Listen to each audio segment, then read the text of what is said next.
अस्सलाम वालेकुम respected viewers. आज की जो मेरी वीडियो है वो है एक टॉपिक के बारे में जिसे इलेक्ट्रॉन वोल्ट कहते हैं। आइए पढ़ते हैं कि इलेक्ट्रॉन वोल्ट है क्या।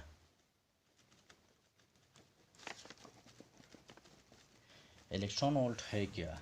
इलेक्ट्रॉन वोल्ट जो है ना इसको हम डिफ़ाइन करते हैं कि one electron volt is defined as amount of energy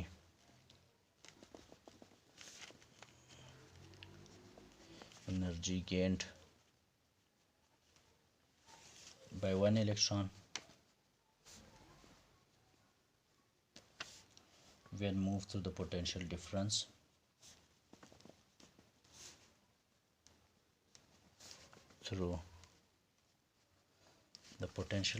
of 1 volt.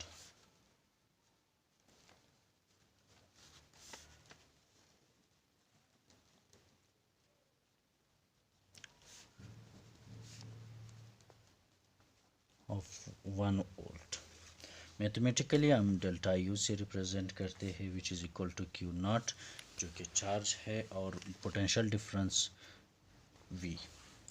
One electron into 1 volt, charge one electron into 1 volt is equal to 1 electron volt, जो कि हम जानते हैं कि charge one electron 1.6 into 10⁻⁻19 coulomb into 1 volt. Therefore 1 electron volt is equal to 1.6 into 10⁻⁻19 coulomb. Respected all, thank you so much for watching this video. Thank you.